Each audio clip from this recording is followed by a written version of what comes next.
बिस्मिल्लाहिर्रहमानिर्रहीम, अस्सलाम वालेकुम। अली सलमान जी टीवी के तमाम नाजरीन को जी स्पोर्ट्स में खुश आमदेद कहता है कि जहाँ पे रोज़ाना पीर से लेकर जुमेरात तक 11:03 पर हम इस महफिल को सजाते हैं आपके लिए और बात करते हैं उस दिन खेले जाने वाले स्पोर्ट्स के हवाले से। और आपके इल्म है कि आजकल टॉक ऑफ द टाउन बना हुआ है, हर एक के लबों पर है, हर एक की ज़ुबान पर है एशिया कप का मुस्तकबिल, कि एशिया कप कहाँ खेला जाने वाला है। आज के शो में भी हम मुख्तलिफ पहलुओं से और मुख्तलिफ पर्सपेक्टिव से इस शो में गुफ्तगू करेंगे और हमारी कोशिश ये होगी कि हम मुख्तलिफ वर्जन जो है अपने प्रोग्राम में शामिल करें, ना सिर्फ पाकिस्तान में बल्कि उन ममालिक में कि जहाँ पे एशिया कप को प्रपोज किया जा रहा है as a neutral venue, as a host country. वहाँ पे इस एशिया कप को लेकर क्या सूरत हाल है और वहाँ के जो जर्नलिस्ट हैं, वहाँ के जो मीडिया रिलेटेड लोग हैं, स्पोर्ट्स की पर्सनैलिटीज़ हैं, वो किस तरह से इस एशिया कप का मुस्तकबिल देख रहे हैं। तो आज के शो में बहुत कुछ होगा, लेकिन सबसे पहले प्रोग्राम का फॉर्मेट आज की टॉप स्टोरीज। हम पाकिस्तान के लिए दुनिया के किसी भी खित्ते में जाकर खेल सकते हैं। भारत में वर्ल्ड कप खेलने का कोई दबाव नहीं है। कौमी कप्तान बाबर आजम। सियासत को क्रिकेट से अलग रखते हुए भारत को एशिया कप के लिए पाकिस्तान का दौरा करना चाहिए। वहाब रियाज। स्पोर्ट्स में पॉलिटिक्स नहीं होनी चाहिए। इंडिया को हमारे पास आके खेलना चाहिए, हमें इंडिया के पास जाके खेलना चाहिए, लेकिन अभी जो सर्कमस्टेंसेज हैं हमें उसके साथ we have to cope with. World cup की टीम में सरफराज अहमद की शमूलियत वाज़े नहीं। ऐसी टीम तैयार हो सकती है जो वर्ल्ड कप जीते। डायरेक्टर कौमी team Mickey Arthur. Pakistan under 19 और बांग्लादेश अंडर 19 वाहिद T20 मैच कल राजशाही में खेला जाएगा। कौमी फास्ट बॉलर जमान खान का इंग्लिश काउंटी डर्बिशायर से मुआहदा हो गया। आइंदा 90 दिनों में भारत की टीम में बड़ी तब्दीलियां देखने को मिलेंगी। मुझे नहीं लगता कि कोहली, रोहित शर्मा या राहुल को T20 फॉर्मेट में खेलता देखेंगे। Aakash Chopra. Roelant Oltmans Pakistan junior hockey team के हेड कोच मुकर्रर। पाकिस्तान जुलाई में व्हीलचेयर क्रिकेट एशिया कप की मेजबानी नेपाल में करेगा। इंग्लिश प्रीमियर लीग में लिवरपूल ने लिस्टर सिटी को 0-3 गोल से शिकस्त देकर अपनी 5वीं पोजीशन मजीद मुस्तहकम बनाई। 34वें नेशनल गेम्स में नेशनल गेम्स के छठे रोज भी दिलचस्प मुकाबलों का सिलसिला जारी। आर्मी ने वुमेन हॉकी के फाइनल के लिए क्वालिफाई कर लिया। सॉफ्ट फुटबॉल का टाइटल पाकिस्तान वापडा के नाम रहा।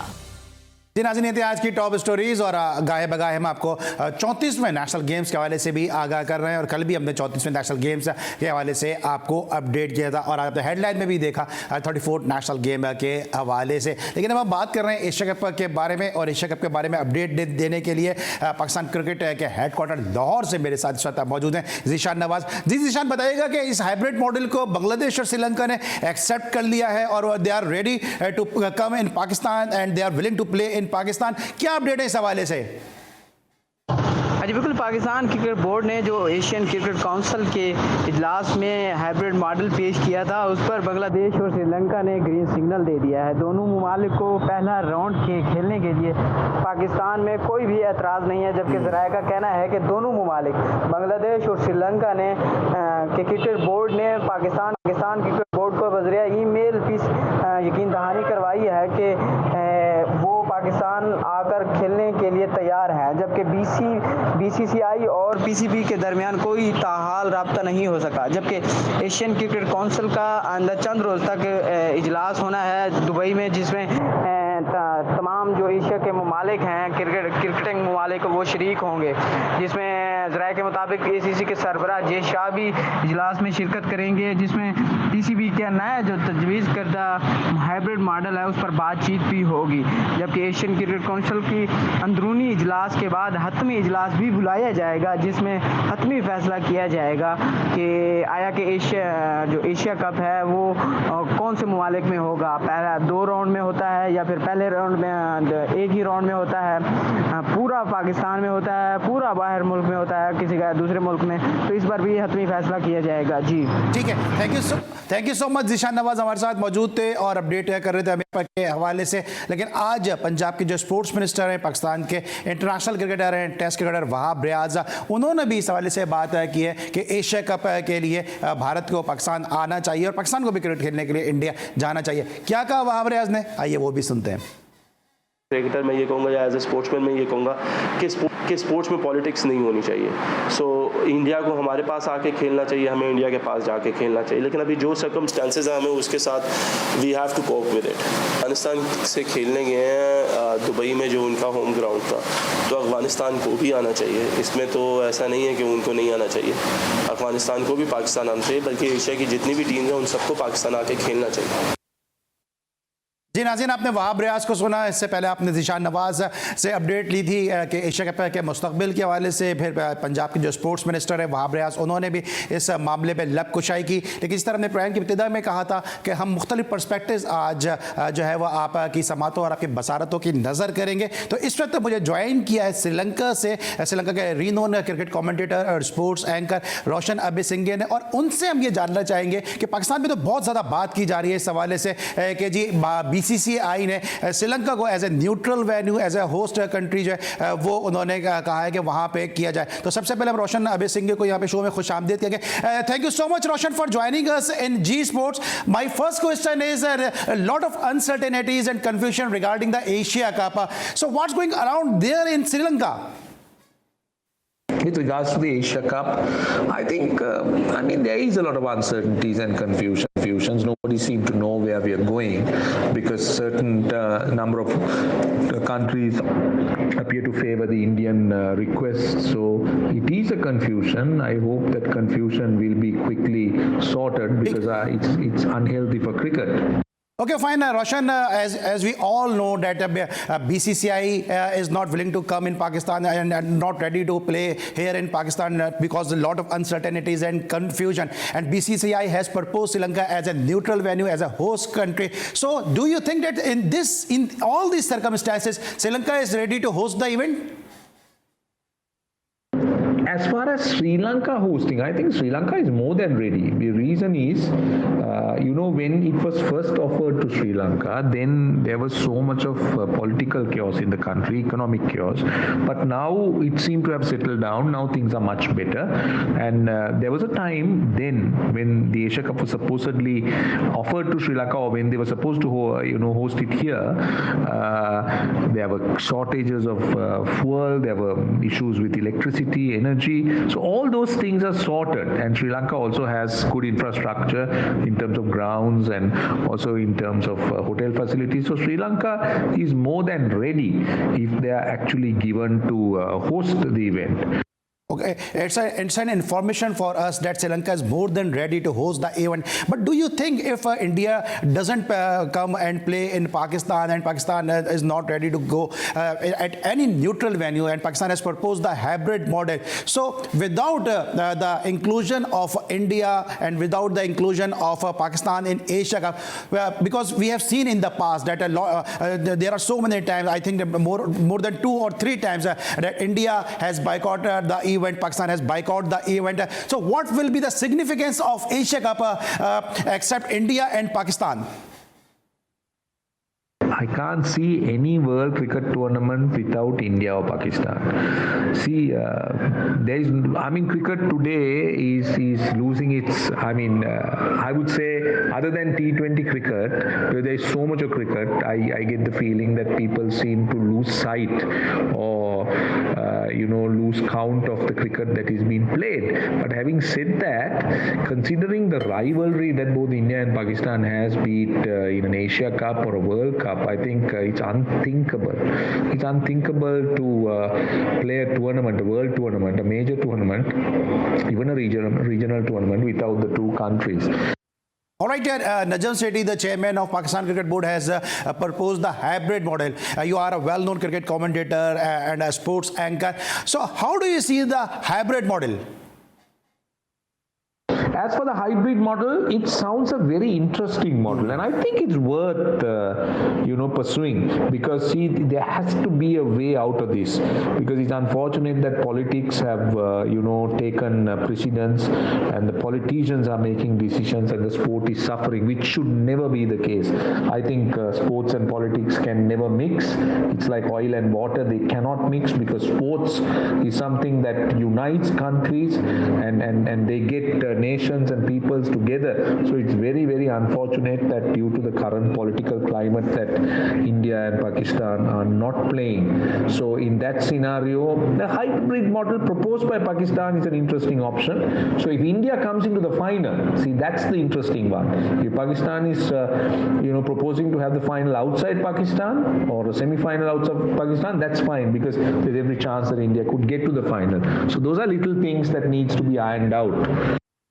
So, Roshan, thank you so much for your valuable time. This is my last question. That we all know that India and BCCI is reluctant to come here in Pakistan and don't want to play here in Pakistan. And in reply, if Pakistan Pakistan don't want to go there, doesn't want to go there. So, do you think if Pakistan doesn't want to go there and Pakistan will not participate in the World Cup, so Pakistan will be in the position to boycott the World Cup?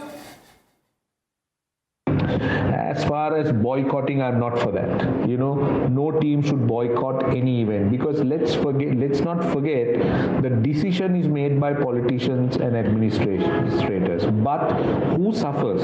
It's the player. In the modern day, these players are professionals and they cannot afford to miss any tournament or any game. So I'm not for boycotts. And it is a direct impact on the player. I believe that India should play Pakistan. Pakistan should play India. They should try to bring in. I honestly feel that politics will be thrown out of the window, and these two countries, these two great nations, will start playing each other, whether in Pakistan or India. This is what I feel. Alright, thank you so much, Roshan Abesinghe from Sri Lanka. अपनी बात कर रहे थे Sri Lankan perspective के हवाले से, and I am more than agreed with Roshan Abeysinghe के boycott is not the proper solution of the world cup, and it's not the proper result and proper matter to resolve the all the queries regarding the world cup and the Asia cup. क्योंकि boycott जो है वो एक कोई अच्छा कोई solution नहीं है, क्योंकि लोग पाकिस्तान को इंडिया में खेलता देखना चाहते हैं, इंडिया को पाकिस्तान में खेलता देखना चाहते हैं, और जो राइवलरी है वो पूरी दुनिया में जो है वो इस हवाले से जानी जाती है. यकीनी तौर पे आपको वहाब रियाज का भी आपने पर्सपेक्टिव सुना, आपने जिशान नवाज को भी सुना, और श्रीलंका में इस वक्त इस एशिया कप को लेकर क्या चल रहा है ये भी आपने रोशन अबेसिंघे से सुन लिया. इस पर लेंगे ब्रेक, और जब ब्रेक के बाद वापस आएंगे तो मजीद गुफ्तगू करेंगे. मिलते हैं एक छोटे से ब्रेक के बाद.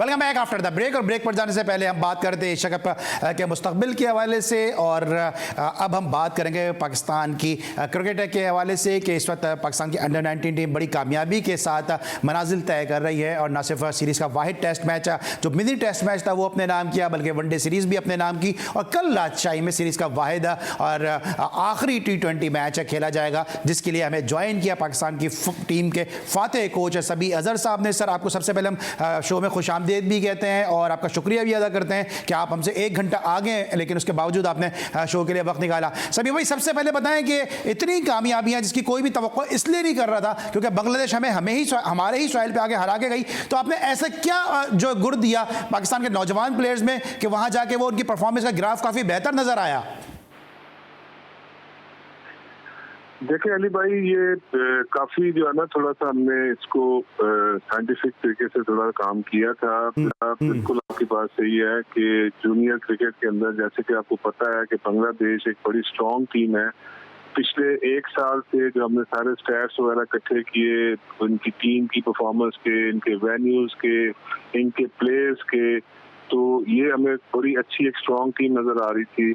और उसको फिर अभी ये हाल ही में यूएई में ट्राई नेशन टूर्नामेंट जीत के आए. उससे पहले तो पिछले 1 साल से कोई भी सीरीज ये हारे नहीं थे.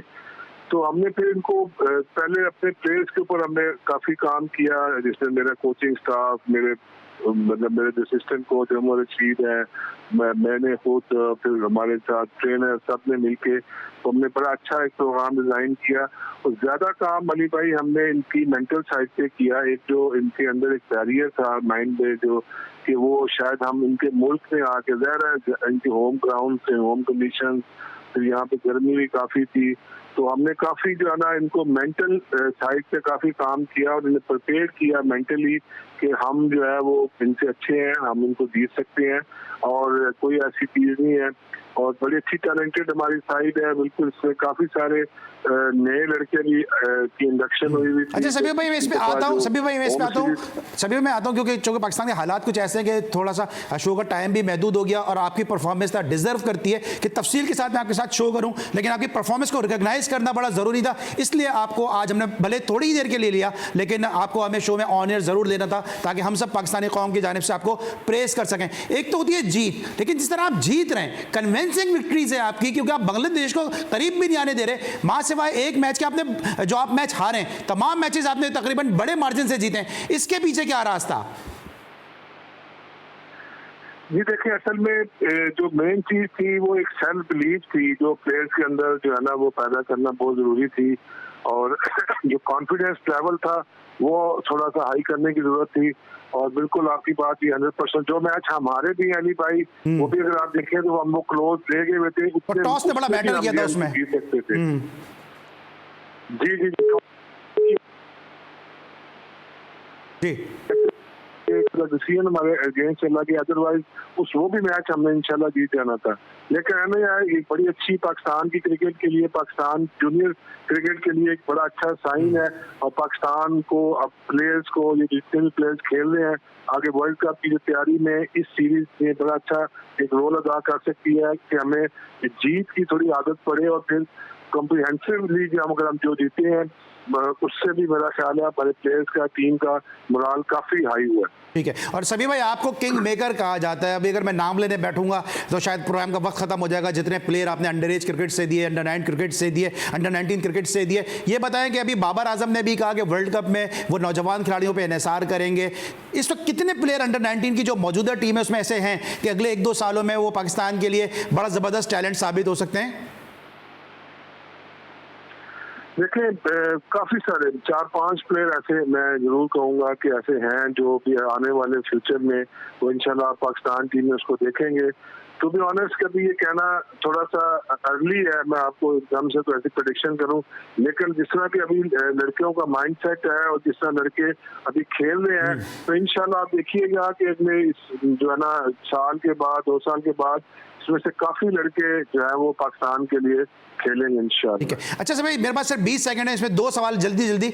एक तो ये बताएं कि आप जो अंडर 19 प्लेयर के साथ, अंडर एज क्रिकेटर के साथ आप मुंसलिक हैं, कहीं ये सोचना नहीं है कि पाकिस्तान खेले ना खेलें हमें कोई लीग का कॉन्ट्रैक्ट मिल जाए, क्योंकि आजकल के नौजवानों में ये एक बड़ी सोच पाई जाती है? बिल्कुल आपकी बात सही है कि ये है, और ये बुरी चीज भी नहीं है, बंदे को थोड़ा सा अपने टारगेट हाई रखने चाहिए। लेकिन देखिए सबसे इम्पोर्टेंट चीज जो हमने थोड़ा कोशिश करके जो है इनके अंदर वो किया, वो पाकिस्तान इज इम्पोर्टेंट, कि पाकिस्तान के लिए खेलना है, पाकिस्तान के लिए जीतना है, ये चीज थोड़ी सी मुझे मिसिंग लग रही थी, जिसके ऊपर हमने पिछले 1.5 महीने से काफी ज्यादा काम किया है, और अल्हम्दुलिल्लाह उसके रिजल्ट आपके सामने। बिल्कुल, और सभी भाई हम सबको आप पे, आपकी पूरी टीम पे फख्र है। आखिरी मेरा सवाल ये बताएं कि जी स्पोर्ट्स के अलावा, जी टीवी के अलावा किसी ने आपकी इस कारकर्दगी को मीडिया में हाईलाइट किया? देखिए अभी पहली दफा आपने रब्ता किया है, बाकी इससे पहले ये सानी साहब ने किया था लेकिन उनसे बात नहीं हो सकी थी ड्यू टू टेक्निकल रीजन। लेकिन आप लोगों का बहुत शुक्रिया, और जिस तरह आप हमेशा यंग टैलेंट को, प्लेयरों को, पाकिस्तान की टीम को हमेशा अप्रिशिएट करते हैं और करते रहेंगे, बहुत शुक्रिया आपका। नहीं सभी आप डिजर्व भी करते हैं, और ये हमारा आपसे वादा भी, और हम भी आपसे वादा लेना चाहेंगे कि इंशाल्लाह जब फाते कोच, हमारे जो फाते मैनेजर हैं तौसीफ अहमद साहब, उमर रशीद साहब, जब आगे पूरी टीम आएगी तो डेफिनेटली एक पूरा शो हम आपके साथ करेंगे ताकि इस खुशी को सेलिब्रेट करें, क्योंकि अंडर 19 क्रिकेट से पाकिस्तान को बड़ा टैलेंट बाजी में भी दस्तियाब हुआ है और अभी भी दस्तियाब होगा। Thank you so much sir, आप हमारे साथ मौजूद थे, वक्त बड़ा महदूद था इसलिए इतनी तफसील के साथ आपसे गुफ्तगू नहीं कर सके। और जिस तरह सभी भाई ने भी कहा कि जी स्पोर्ट, जी टीवी को फख्र है इस बात पे, एक ये एजाज़ हासिल है कि नाम से नौजवान खिलाड़ी की कारकर्दगी को आपके सामने लेकर आते हैं। बल्कि आपने देखा होगा कि हमारे जो लेजेंडरी माजी में जो 50s में जो इनिंग खेली गई हनीफ मोहम्मद साहब की जानिब से 499 रन की, उस कारकर्दगी को भी हमने सेलिब्रेट किया, दीगर खेलों को भी हम शामिल करते हैं। और यह वजह है कि मुसलसल और गाए बगाए हम अपने शो में आपको जो है 34वें नेशनल गेम जो क्वेटा में खेले जा रहे हैं उसके ताज़ा तरीन नताइज भी अपनी हेडलाइंस के जरिए बताते हैं, और साथ साथ बुशरा खबर हमारे साथ मौजूद होती हैं जो हमें अपडेट करती हैं हमारी ब्यूरो चीफ क्वेटा सेंटर से, कि जो मुसलसल हमें अपडेट कर रही हैं इस हवाले से। हम अपने जी स्पोर्ट्स के तवज्जुह से बुशरा कमर का भी शुक्रिया अदा करते हैं, साथ साथ बलूचिस्तान गवर्नमेंट का भी शुक्रिया अदा करते हैं कि जी स्पोर्ट्स को उनका तावन हासिल है। ब्रेक लेंगे और जब ब्रेक के बाद वापस आएंगे तो बात करेंगे सेक्रेटरी स्पोर्ट्स खेल बलूचिस्तान से इस 34वें नेशनल गेम्स के हवाले से। मिलते हैं ब्रेक के बाद।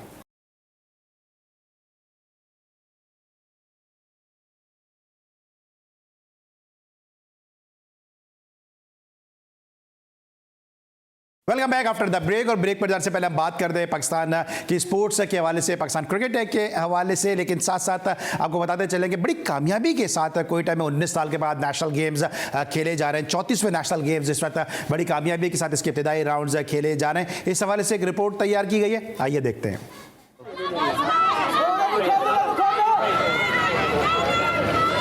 कोयटा में जारी 34वीं नेशनल गेम्स में खवातीन रग्बी के मुकाबलों के पहले रोज खेले गए मैचेस में खिलाड़ी हरीफ खिलाड़ियों को गोल करने से रोकने के लिए पंजा आजमाई करती नजर आईं। हमारा फर्स्ट मैच था बलूचिस्तान के साथ, काफ़ी टफ मुकाबला हुआ हमारा।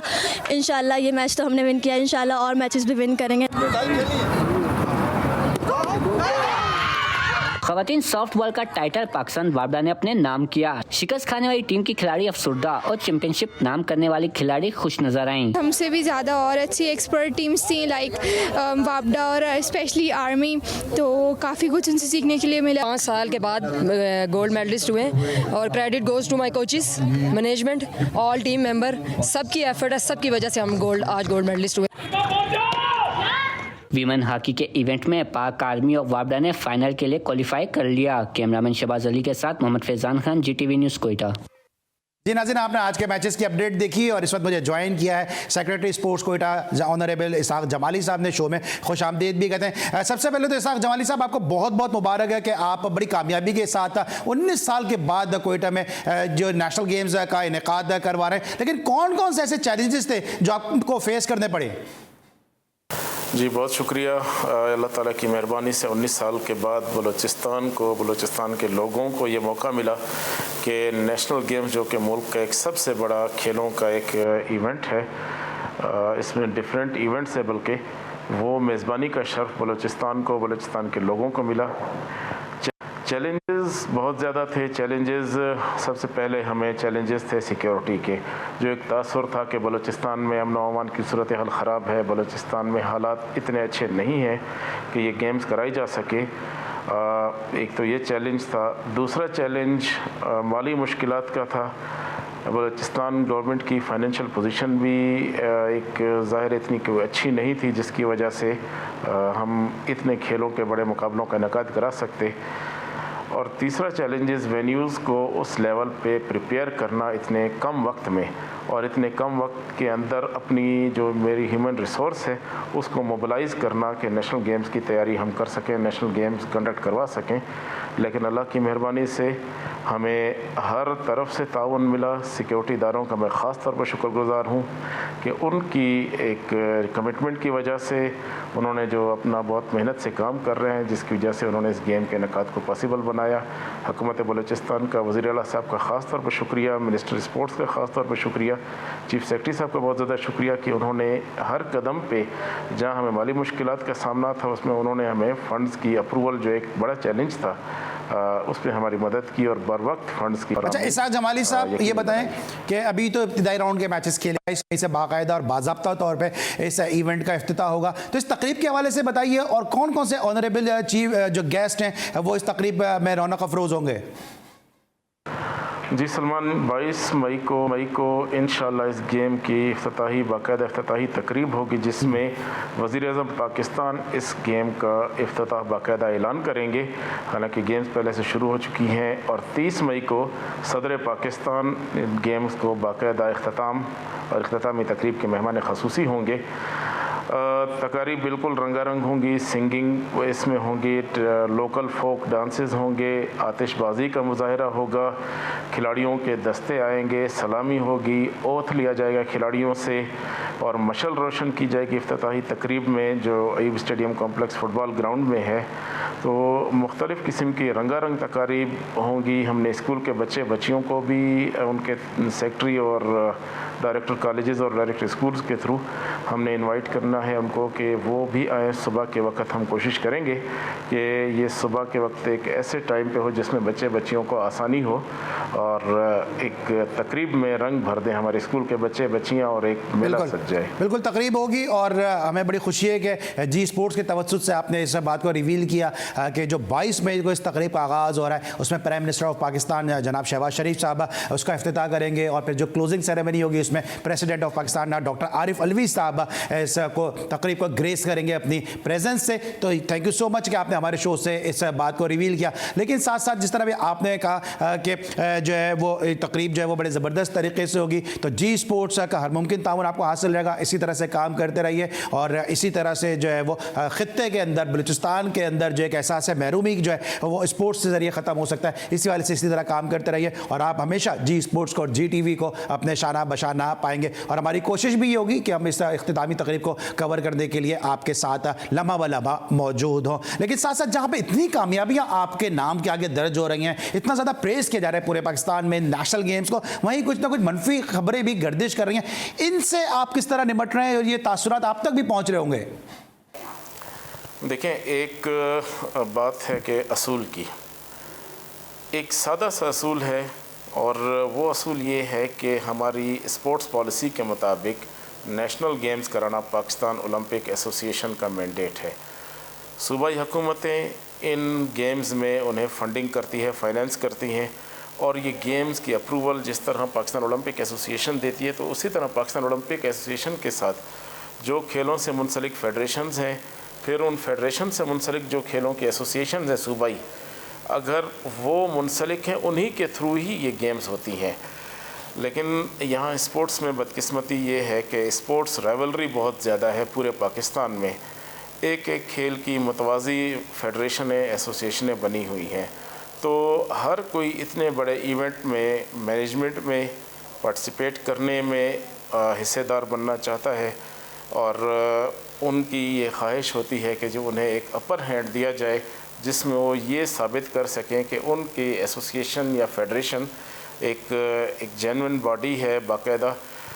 लेकिन हम तो सिर्फ उसी गेम्स को, उन्हीं एसोसिएशंस को, उन्हीं बॉडीज़ को, उन्हीं लोगों को कंसीडर कर सकते हैं अपने साथ मिला के जो पाकिस्तान ओलंपिक एसोसिएशन के साथ एफिलिएटेड हैं। उसके अलावा अगर कोई होता है body, open and fair trial का एक असूल हमने रखा कि तमाम एसोसिएशंस को हमने डायरेक्शन दी कि आपने खेल और खिलाड़ियों के साथ नाइंसाफ़ी नहीं करनी। तो कोई इक्का दुक्का शिकायतों के अलावा जिनको हम अभी उनको एड्रेस भी कर रहे हैं, कोई ऐसी ज़्यादा शिकायतें नहीं आई जिसमें हम कह सकें कि कोई बहुत बड़ा एक सिग्निफिकेंट इशू हो सिलेक्शन के हवाले से, मेरिट पे या ट्रायल के हवाले से कोई इतना बड़ा ताउन नहीं आया। जी अलबत्ता कुछ ऐसे लोग जो इसमें उस तरह उन्हें नुमाइंदगी नहीं दी गई, लेकिन वो बहुत कलील तादाद में और पाकिस्तान ओलंपिक एसोसिएशन के साथ रजिस्टर्ड नहीं थे, एफिलिएटेड नहीं थे, उनको शामिल नहीं किया गया, उनको नुमाइंदगी हिस्सा नहीं दिया गया इन गेम्स में, तो मैनेजमेंट में ख़ास तौर पे तो उन्होंने एहतजाज किए हैं। यस, लेकिन देखें अल्हम्दुलिल्लाह 12 मई से गेम्स का बाकायदा इनकाद हो चुका है। सॉफ्ट बॉल का तो आज इवेंट भी ख़त्म हो गया। इसी तरह बहुत से मुकाबले शुरू हो के अख्ताम की तरफ भी गामज़न है कामयाबी से। तो इन गेम्स पे इन मनफी असरात इसके कोई ऐसे सच पड़े नहीं हैं जो लोगों ने फैलाने की कोशिश की है। तो अल्लाह की मेहरबानी है, इंशाल्लाह ये गेम्स अब तक कामयाबी के साथ जारी हैं और इनके अख्ताम भी एक कामयाबी से होगा और जो खिलाड़ी जो हमारे मेहमान हैं वो एक बहुत अच्छा तासुर बलूचिस्तान के बारे में लेके जाएंगे और इन दिनों को अपनी यादगार के तौर पे सारी ज़िंदगी के लिए एक अचीवमेंट के तौर पे याद रखेंगे। Thank you so much. जी नाज़रीन, ये तो आपने सेक्रेटरी स्पोर्ट्स इसाक जमाली साहब की गुफ्तगू सुनी, लेकिन प्लेयर्स किस तरह से एंजॉय कर रहे हैं इस नेशनल गेम्स को, आइए देखते हैं। 19 साल बाद कोयटा को नेशनल गेम्स की मेजबानी का मौका मिला तो मुल्क भर से खिलाड़ियों ने कोयटा का रुख कर लिया। दिन भर सख्त मुकाबलों के बाद रात होते ही खिलाड़ी फूड स्ट्रीट का रुख कर लेते हैं, जहां वो चटपटे, टिक्का कबाब, बिरयानी और तीखी कढ़ाई के ना सिर्फ लुत्फ ले रहे हैं बल्कि खूब तारीफ भी करते हैं। 3 दिन से यहाँ है जी, और कोयटा के खाने बहुत अच्छे हैं। हम मुख्तलिफ होटलों में गए हैं, खाना बहुत खूबसूरत है, मज़ेदार है जी। खाने बहुत आला है, पूरे वर्ल्ड में मशहूर हैं, लेकिन हमें इधर से रोटी जो है ना वो पसंद आई। रोटी लजीज और मज़ेदार है। कोयटा आए खिलाड़ियों ने बलूचिस्तान के रवायती पकवान खाने का प्रोग्राम भी बना रखा है। डिशेस तो बहुत सारी हैं, खड्डी कबाब है और क्या नाम है अपना नमकीन रोस्ट है, तो अभी काफ़ी सारी डिशेस जहन में, इंशाल्लाह ताला हम वो खाएंगे। शहर में मुल्क भर से आए खिलाड़ियों की चहल पहल से जहां बाजारों की रौनक बढ़ गई है, वहीं शहरियों को भी इनसे मिलने का मौका मिल रहा है। कैमरामैन शहबाज अली के साथ मोहम्मद फैजान खान, GTV न्यूज़ कोयटा। जी नाज़रीन, आपने देखा जिस तरह प्लेयर्स अपनी परफॉर्मेंस के जौहर दिखा रहे हैं, उसी तरह प्लेयर्स जो है कड़ाइयाँ और तिक्के भी उड़ा रहे हैं। तो एंजॉय कर रहे हैं कोयटा में 34वें नेशनल गेम्स को, और 19 साल के बाद कोयटा में ये फेस्टिविटी जो हुई है, यकीनी तौर पे इसके लिए कोयटा की जो सेक्रेटरी स्पोर्ट्स हैं, बलूचिस्तान गवर्नमेंट है और हमारे जो सिक्योरिटी इदारे हैं वो मुबारकबाद के मुस्तहिक हैं। आज के शो में हमने कोशिश की है कि एशिया कप के हवाले से भी बात करें, साथ साथ और भी जो है आपको जो कोयटा के में खेले जाने वाले नेशनल गेम्स उसके हवाले से भी अपडेट करें। आज के लिए बस इतना ही, इंशाल्लाह कल एक दफ़ा फिर मुलाकात होगी। अली सलमान को पूरी प्रोडक्शन टीम के साथ इजाज़त दीजिए। अपना बहुत ख्याल रखिए। अल्लाह हाफिज़।